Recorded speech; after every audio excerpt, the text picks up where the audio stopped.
গেল 2 থেকে 3 দিনের ব্যবধানে রাজধানীর বাজারে কিছুটা কমেছে মাছ, ডিম ও ব্রয়লার মুরগির দাম। নিম্নমুখী সবজির বাজারও অন্যান্য নিত্যপণ্যের দরও স্থিতিশীল। ক্রেতা বিক্রেতারা বলছেন, চাঁদাবাজি আর সিন্ডিকেট না থাকায় মিলছে সুফল। নিত্যপণ্যের বাজারে আর সিন্ডিকেট দেখতে চান না তারা।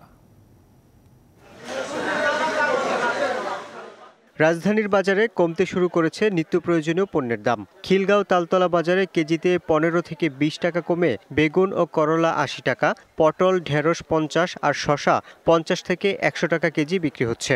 আগের থেকে অনেক একটু কমছে। করলা 160 টাকা, অনেক 100 টাকা 80 টাকা, দাম অনেকই কমছে। কারণ কি বাজারে কাস্টমার নেই। আমার মনে হয় আগে যেহেতু পথে পথে চাঁদা দিতে হইতো, এখন যে চাঁদা দিতে হচ্ছে না, সেই টাকাটা এখন ওনারা সেভ করতে পারতেছে। এই জন্য বাজার আগে থেকে কমে যাচ্ছে। এখনও বাড়তি দামে বিক্রি হচ্ছে আলু, গাজর 120 থেকে 180 টাকা, টমেটো 160 টাকা আর কাঁচামরিচ বিক্রি হচ্ছে 200 টাকা কেজি দরে। আগের দামে বিক্রি হচ্ছে পেঁয়াজ ও রসুন। পেঁয়াজ হলো 120 টাকা, রসুন হলো 200 টাকা। আগের দামে সব আছে, কোনোটা বাড়ে নাই। কমেছে ইলিশ সহ বেশ কিছু মাছের দাম। কেজিতে 200-250 টাকা করে কমছে দাম। মানুষ তখন করতে পারে না, কত জুলুম তো নাই এখন মনে করে, এলে কমছে, আরো কমবো। নিম্নমুখী ডিম ও মুরগির দামও।